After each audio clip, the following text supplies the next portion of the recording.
Tadepalli palace వణుకుతోంది. పులి మీద పుట్రలా ఎన్నికల ముంగిట ఈ తలపోటేమిటా అని కలవరపడుతోంది. అధికారం ఉపయోగించి చంద్రబాబును ఆయన దత్తపుత్రుణ్ణి ముప్పు తిప్పలు పెడుతున్నామని సంతోషిస్తున్న వేళ ఇంటి పోరు తలపోటుగా మారుతోందన్న ఆవేదన చెందుతోంది. 2019 తర్వాత తాడేపల్లి ప్యాలెస్ ఇంత వణకడం ఇప్పుడే అని అంతఃపుర భోగట్ట ఆంధ్రప్రదేశ్ ముఖ్యమంత్రి జగన్మోహన్ రెడ్డిని ఇంతలా కలవరపాటుకు గురి చేస్తున్నది మరెవరో కాదు, ఆయన సొంత చెల్లి రాష్ట్ర కాంగ్రెస్ అధ్యక్షురాలు షర్మిలనే. తెలంగాణలో సొంత పార్టీ ఏర్పాటు చేసుకుని రాజకీయ రణక్షేత్రంలో తేలిపోయిన షర్మిల ఆంధ్రప్రదేశ్ రాజకీయాల్లోకి అడుగిడినా తమకు కలిగే నష్టం ఏమీ ఉండదని జగన్ అండ్ కో ఇప్పటిదాకా తలపోశారు. అయితే వారి అంచనాలకు భిన్నంగా షర్మిల ఇప్పుడు జగన్మోహన్ రెడ్డిని ప్రత్యేకంగా టార్గెట్ చేసుకుని విమర్శలు చేస్తున్నారు.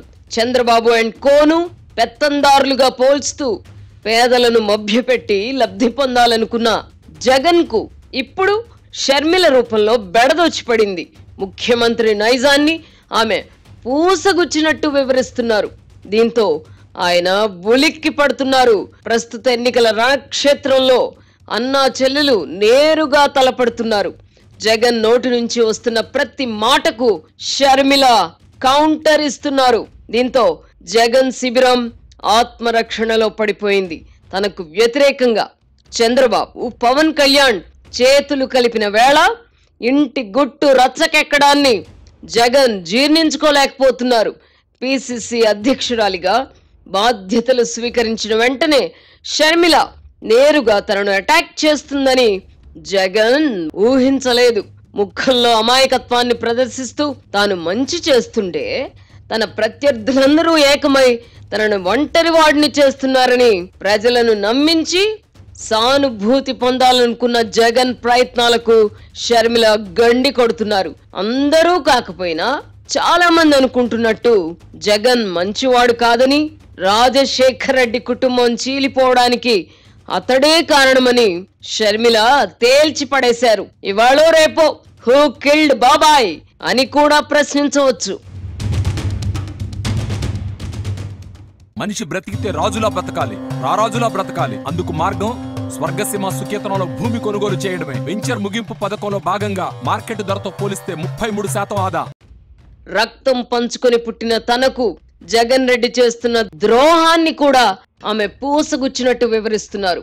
దోచుకోవడం, దాచుకోవడం మినహా ప్రజలకు మేలు చేయాలన్న ఆలోచనే జగన్ కు లేదని, రాష్ట్రంలో అభివృద్ధి కనుమరుగైందని, తమ తండ్రి రాజశేఖర్ రెడ్డి పాలనకు జగన్ రెడ్డి పాలనకు పోలికే లేదని షర్మిల తేల్చి పారేశారు.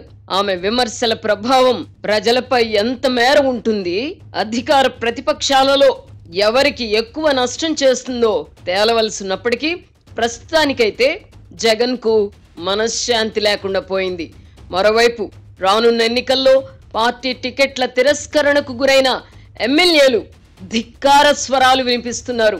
షర్మిల రంగప్రవేశం చేసి అంతఃపుర రహస్యాలను బట్టబయలు చేస్తుండడంతో జగన్ కు నిద్ర పట్టని పరిస్థితి ఏర్పడిందని అంటున్నారు. నిజానికి ముఖ్యమంత్రి భార్య భారతిరెడ్డి ఈ వారంలో లండన్ పర్యటనకు వెళ్లాల్సింది. అయితే పార్టీలో అంతర్గత పోరుకు తోడు అంతఃపుర రహస్యాలను కూడా షర్మిల పూసగుచ్చినట్టు చెబుతూ రావడంతో భర్త జగన్ కు ఈ పరిస్థితుల్లో తోడుగా ఉండడానికై ఆమె తన పర్యటనను రద్దు చేసుకున్నారు. దీన్ని బట్టి షర్మిల అటాక్ ప్రభావం జగన్ రెడ్డిపై తీవ్రంగానే ఉందని అర్థం చేసుకోవచ్చు.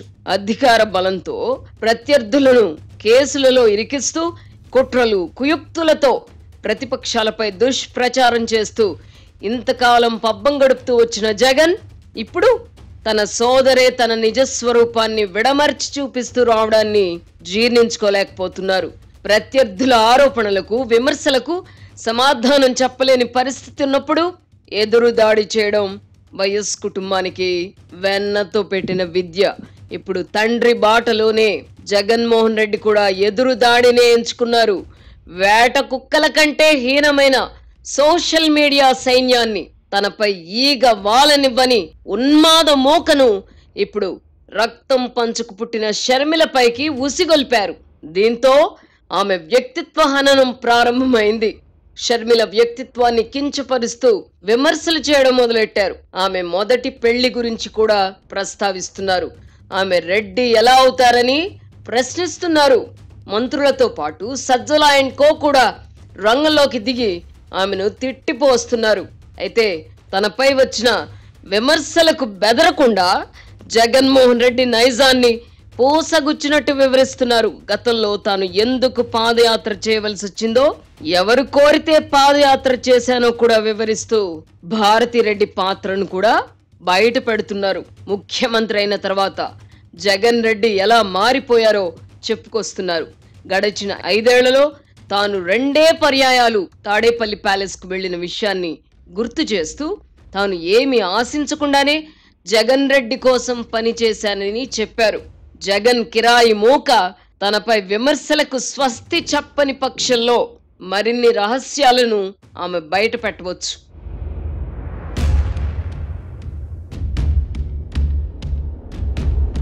రాజశేఖర్ రెడ్డి కుటుంబం చీలిపోవడానికి జగన్ రెడ్డి కారణమంటూ అందుకు తన తల్లి విజయలక్ష్మి సజీవ సాక్ష్యమని చెప్పడం ద్వారా ప్రత్యర్థుల నోళ్లను ఆమె మూయిస్తున్నారు. షర్మిల తన ఇంటి పేరును వైఎస్గా చెప్పుకోవడాన్ని కూడా జగన్ మద్దతుదారులు ప్రశ్నిస్తున్నారు. దీంతో రాజశేఖర్ రెడ్డి బిడ్డగా తనకు హక్కు ఉందని, తన కుమారుడికి రాజశేఖర్ రెడ్డి స్వయంగా తన తండ్రి రాజారెడ్డి పేరు పెట్టిన విషయం నిజం కాదా అని ప్రశ్నించారు. జగన్ రెడ్డి నుంచి తాను ఏమీ ఆశించలేదని, తాను ఏదైనా ఆశించుంటే ఆ మాట తన తల్లి విజయలక్ష్మితో చెప్పించగలరా అని సూటిగా ప్రశ్నించడంతో జగన్ శిబిరం ఆత్మరక్షణలో పడిపోయింది. పులి కడుపున పులే పుడుతుంది అంటూ తాను రాజశేఖర్ రెడ్డి వారసురాలిని అని చెప్పుకునే ప్రయత్నం చేస్తున్నారు. మొండితనం విషయంలో జగన్ కంటే షర్మిల 2 ఆకులు ఎక్కువే చదివారు. అయితే అధికారం తోడు కావడంతో రాజశేఖర్ రెడ్డి కుటుంబంలో అత్యధికులు జగన్ రెడ్డితోనే ఉన్నారు. షర్మిల ఒక రకంగా ఒంటరి వారయ్యారు. అయినా ఆమె అదరడం లేదు, బెదరడం లేదు. తనపై షర్మిల విమర్శల పదును పెరగడంతో స్వయంగా జగన్ రెడ్డి రంగంలోకి దిగి చంద్రబాబు తరపున ఆమె కూడా స్టార్ క్యాంపెయినర్ గా వ్యవహరిస్తున్నారని విమర్శించారు. రాజకీయాలలో ఒక కుటుంబంలోని వాళ్ళు, ఒకే రక్తం పంచుకు పుట్టిన వాళ్ళు పరస్పరం తలపడడం కొత్త కాదు. అయితే ప్రస్తుత పరిస్థితి వేరు. జగన్ రెడ్డి ముఖ్యమంత్రి కాగలిగారంటే అందుకు రాజశేఖర్ రెడ్డి కారణం. ఇప్పుడు షర్మిలను కాంగ్రెస్ పార్టీ ఆదరించి పిసిసి అధ్యక్ష పదవి కట్టబెట్టినా కూడా అందుకు రాజశేఖర్ రెడ్డి కారణం. వైఎస్ రాజశేఖర్ రెడ్డి బిడ్డలు కాకపోయి ఉంటే వీరిరువురు ప్రస్తుతం ఈ పొజిషన్లలో ఉండేవారు కారు. ఈ నేపథ్యంలో అన్నా చెల్లెలి మధ్య పోరు ఆసక్తికరంగా మారింది.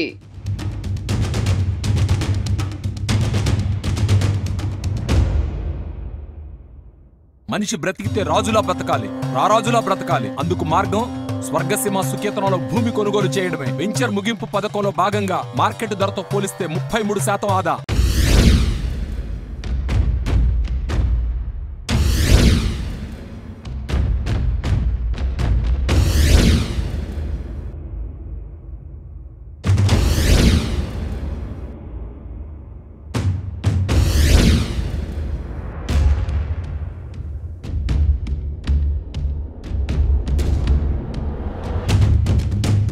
రాజశేఖర్ రెడ్డి మరణానంతరం జగన్ రెడ్డి సానుభూతిని పోగేసుకుని కాంగ్రెస్ ఓటు బ్యాంకును హైజాక్ చేశారు.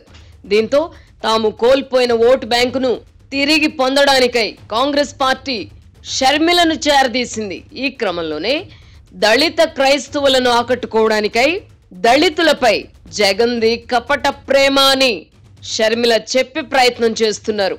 రెడ్డి సామాజిక వర్గం షర్మిల వైపు ఆకర్షితులు కాకుండా ఉండడానికై షర్మిల భర్త అనిల్ కుమార్ బ్రాహ్మణుడు అని, ఆమె ఇకపై ఎంత మాత్రం రెడ్డి కాబోరని జగన్ అనుకూల శక్తులు సరికొత్త లాజిక్ ను తెర మీదకు తెచ్చాయి. 2019 ఎన్నికలకు ముందు జగన్ తరపున ప్రచారం చేసి పెట్టిన షర్మిలను రెడ్డి కాదని ఎవరు వేలెత్తి చూపకపోవడం గమనార్హం. రాజశేఖర్ రెడ్డి బిడ్డ అనే ప్రొజెక్ట్ చేశారు. ఆనాడు జగనన్న కోసం పనిచేసిన బాణం ఇప్పుడు పక్కలో బల్లెమయ్యేసరికి ఆమె భర్త కుల నేపథ్యాన్ని తెర మీదకు తెచ్చారు.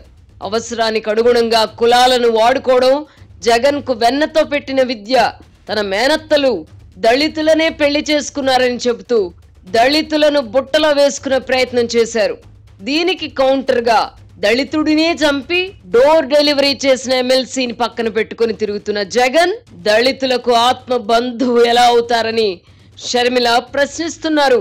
క్రైస్తవుల ఓట్లను, ముఖ్యంగా దళిత క్రైస్తవుల ఓట్లను తిరిగి కాంగ్రెస్ పార్టీ వైపు తెచ్చుకోవడానికై షర్మిల భర్త బ్రదర్ అనిల్ సహజంగానే ప్రయత్నిస్తారు. ఈ కారణంగానే షర్మిల వల్ల రాజకీయంగా తనకు నష్టం జరుగుతుందని జగన్ రెడ్డి ఆందోళన చెందుతున్నారు. ఎన్నికల వేళ ప్రత్యర్థులందరూ ఒక్కటై జగన్ రెడ్డికి వ్యతిరేకంగా మోహరిస్తున్న వేళ అండగా ఉండాల్సిన సోదరి అంతఃపుర రహస్యాలను బయట పెడుతూ చికాకు పెట్టడాన్ని జగన్ శిబిరం జీర్ణించుకోలేకపోతున్నది. జగన్ రెడ్డి స్వయం కృతాపరాధం వల్లనే ఈ పరిస్థితి వచ్చింది. తాను జైల్లో ఉన్నప్పుడు తన కోసం కాలికి బలపం కట్టుకొని తిరిగిన సోదరి షర్మిలను అధికారంలోకి వచ్చిన తర్వాత రాజకీయంగా ఆదరించుంటే ఈ పరిస్థితి వచ్చి ఉండేది కాదు. షర్మిలను రాజకీయంగా నిరోధించడంతో పాటు ఆస్తులను కూడా పంచివ్వకపోవడంతో అన్నా చెల్లెళ్ల మధ్య పోడ్చలేని అగాధం ఏర్పడింది. పరిస్థితి ఎంత దూరం వెళ్ళిందంటే తన కుమారుడి నిశ్చితార్థానికి మర్యాద కోసం సోదరుడు జగన్ను షర్మిల ఆహ్వానించారు. అయితే ఆమె తన ఇంటికి వచ్చి ఆహ్వానిస్తే భారతీయ జనతా పార్టీ పెద్దలకు ఆగ్రహం వస్తుందని చెప్పి ఇంటికి రావద్దు అని చెల్లికి జగన్ చెప్పించారు. ఇంట్లోకి రానివ్వకపోతే గడప వద్దే ఆహ్వాన పత్రిక పెట్టి వెళ్లిపోతానని షర్మిల హెచ్చరించడం విదితమే. మొత్తం మీద షర్మిల కుమారుడి నిశ్చితార్థానికి జగన్ దంపతులు తాడేపల్లి ప్యాలెస్ నుంచి హైదరాబాద్కు వచ్చారు. అయితే అక్కడ తమకు షర్మిల దంపతుల నుంచి సాదర స్వాగతం లభించలేదని జగన్ దంపతులు కినుకుతా ఉన్నారు. ఇదంతా ఆ ఇంటి రామాయణం.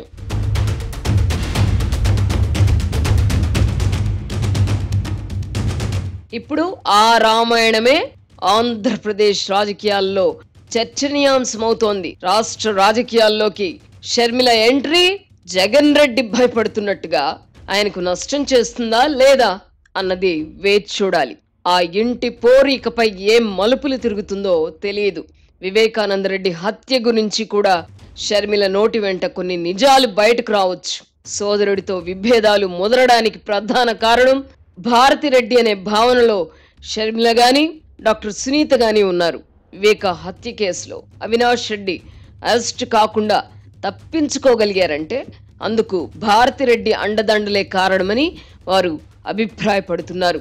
ఈ నేపథ్యంలో కడప లోక్సభ స్థానం నుంచి వివేకానందరెడ్డి భార్యను కాంగ్రెస్ పార్టీ తరపున పోటీకి పెట్టాలని షర్మిల భావిస్తున్నారు. అవినాష్ రెడ్డిని ఓడించే అవకాశం ఉన్నప్పుడే ఏ పార్టీ తరపు నుంచైనా తన తల్లి సౌభాగ్యమ్మను పోటీ పెట్టడం మంచిదని, ఓడించే పరిస్థితి లేకపోతే పోటీకి దింపడం అనవసరమని డాక్టర్ సునీత దంపతులు భావిస్తున్నట్టు తెలిసింది. ఎన్నికల నోటిఫికేషన్ రావడానికి మరో 4 రోజులకు పైగా వ్యవధి ఉంది. ఆ లోపు ఏం జరుగుతుందో తెలియదు. ప్రస్తుతానికైతే షర్మిల తన మిషన్లో కొంతమేర సఫలమయ్యారు. రాష్ట్ర విభజన నాటి నుంచి ఆంధ్రప్రదేశ్లో నిస్తేజంగా ఉన్న కాంగ్రెస్ నాయకులు, కార్యకర్తల్లో ఆమె కొంత కదలిక తీసుకురాగలిగారు. తెలంగాణలో తాజాగా జరిగిన ఎన్నికల్లో కాంగ్రెస్ అధికారంలోకి వచ్చినందున దాని ప్రభావం కూడా ఆంధ్రప్రదేశ్ కాంగ్రెస్ పార్టీలో నూతన ఉత్సాహాన్ని నింపే అవకాశం ఉంది. అదే జరిగితే జగన్ రెడ్డి ఓటు బ్యాంకుకు కొంతమేర గండిపడే అవకాశం ఉంది. ఈ కారణంగానే చంద్రబాబును అధికారంలోకి తేవడానికే షర్మిల రాష్ట్ర రాజకీయాల్లోకి వచ్చారని జగన్ అండ్ కో కౌంటర్ ప్రచారానికి తెరలేపారు. ఈ ప్రచారాన్ని ప్రజలు నమ్మితే జగన్ ఓటు బ్యాంక్ సేఫ్ గానే ఉంటుంది. ప్రస్తుత పరిణామాలను తెలుగుదేశం పార్టీ కూడా నిశితంగా పరిశీలిస్తోంది. ముఖ్యమంత్రికి వ్యతిరేకంగా షర్మిల దూకుడుగా వ్యవహరిస్తున్నందున కాంగ్రెస్ పార్టీ నిజంగానే పుంజుకొని జగన్ ఓటు బ్యాంకుతో పాటు ప్రభుత్వ వ్యతిరేక ఓటు బ్యాంకును కూడా చీల్చే ప్రమాదం ఉందా అని ఆరా తీస్తోంది. జగన్ రెడ్డి అధికారాన్ని కోల్పోయిన పక్షంలోనే రాష్ట్రంలో కాంగ్రెస్ పార్టీ మళ్లీ బలపడే అవకాశం ఉంది. ప్రస్తుతానికి ముఖ్యమంత్రి జగన్ కు బీజేపీ అండదండలు పుష్కలంగా ఉన్నాయి. రాష్ట్రంలో కాంగ్రెస్ బలపడడాన్ని బీజేపీ జీర్ణించుకోలేదు. రాష్ట్రంలో తాము పుంజుకోలేని పక్షంలో జగన్ రెడ్డి అధికారంలో కొనసాగాలన్నది బీజేపీ పెద్దల అభిలాష. ఈ కారణంగా తెలుగుదేశం జనసేన కూటమి కూడా కాంగ్రెస్ పార్టీతో అంటి ముట్టనట్టుగానే ఉంటుంది. దీన్ని బట్టి ఇటు కుటుంబ పరంగా అటు రాజకీయంగా కూడా షర్మిల ఒంటరి పోరాటం చేయాల్సి ఉంటుంది. తమిళనాడులో కరుణానిధి, జయలలిత నాటి రాజకీయాల పట్ల మక్కువ పెంచుకున్న జగన్మోహన్ రెడ్డి ఆంధ్రప్రదేశ్ లో కూడా అదే ఒరవడి కొనసాగాలని కోరుకుంటున్నారు. ఇప్పటి వరకు ఆయన హిట్ లిస్ట్ లో చంద్రబాబు, పవన్ కళ్యాణ్, రాధాకృష్ణ, రామోజీరావు మాత్రమే ఉన్నారు. ఇకపై ఆ జాబితాలో షర్మిల కూడా చేరతారు. రక్తం పంచుకు పుట్టిన షర్మిలను కూడా పెత్తందారుల జాబితాలో చేర్చి తిట్టిస్తారు. తన మనసు దోచుకోవాలంటే తన ప్రత్యర్థులను దుర్భాషలాడడమే లక్ష్యంగా పనిచేయాలని జగన్ రెడ్డి తన పార్టీ వారి వద్ద మొహమాటం లేకుండా చెబుతారు. ఎవరిని ఏ భాషలో తిట్టాలో కూడా తాడేపల్లి ప్యాలెస్ నుంచి ఆదేశాలు వెళతాయి.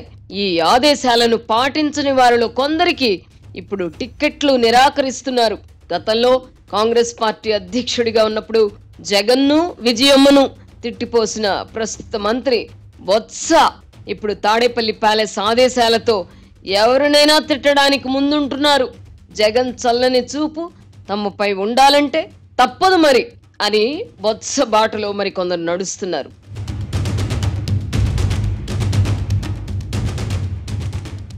మనిషి బ్రతికితే రాజులా బ్రతకాలి, రారాజులా బ్రతకాలి. అందుకు మార్గం స్వర్గసీమ సుకేతనంలో భూమి కొనుగోలు చేయడమే. వెంచర్ ముగింపు పథకంలో భాగంగా మార్కెట్ ధరతో పోలిస్తే 33% ఆదా. దేశంలోనే అత్యంత సంపన్న ముఖ్యమంత్రిగా రికార్డులకెక్కి కూడా తనను పేదల ప్రతినిధిగానే చెప్పుకోవడం మరో జగన్మాయ. దళితులు, బడుగులు, పేదల తరపున ఆ వర్గాలకు చెందిన వారు ఎదగాల్సిన అవసరం లేదు. మీకోసం సంపన్నుడనైన తాను ఉంటానని చెప్పుకుంటుంటారు. గతంలో కమ్యూనిస్టు పార్టీలకు నాయకత్వం వహించిన పుచ్చలపల్లి సుందరయ్య, రావి నారాయణ రెడ్డి, మాకినేని బసవపన్నయ్య, చండ్ర రాజేశ్వరరావు వంటి వారు భూస్వాముల కుటుంబాల నుంచి వచ్చినప్పటికీ తమ ఆస్తులను పేదలకు పంచి వారి కోసం పోరాడారు. ఇప్పుడు ఈ నయా పేదల ప్రతినిధి అయిన జగన్మోహన్ రెడ్డి పేదల తరపున మాట్లాడుతూ అపర కుబేరుడిగా అవతరిస్తున్నారు. ఇది జగన్ మార్క్ రాజకీయం. అందుకే తరతమ భేదం లేకుండా తన దారికి అడ్డు చెప్పే వారందరినీ పెత్తందారులుగా చిత్రించే పనిలో బిజీగా ఉంటారు. ఈ 5 ఏళ్లలో పేదలకు జరిగిన మేలెంత, జగన్ కు జరిగిన మేలెంతో లెక్క కట్టి నిగ్గు తేల్చితే అసలైన పెత్తందారుడు ఎవరో తేలిపోతుంది. ఒకరిని ఒకసారి మోసం చేయవచ్చు, అందరినీ కూడా ఒకసారి మోసం చేయవచ్చు, కానీ అందరినీ అన్నిసార్లు మోసం చేయలేం. జగన్ రెడ్డి విషయంలో కూడా ఈ సూత్రం వర్తిస్తుంది. ప్రస్తుతానికి అన్నా చెల్లెలి మధ్య మొదలైన ఆటను ఆస్వాదిద్దాం.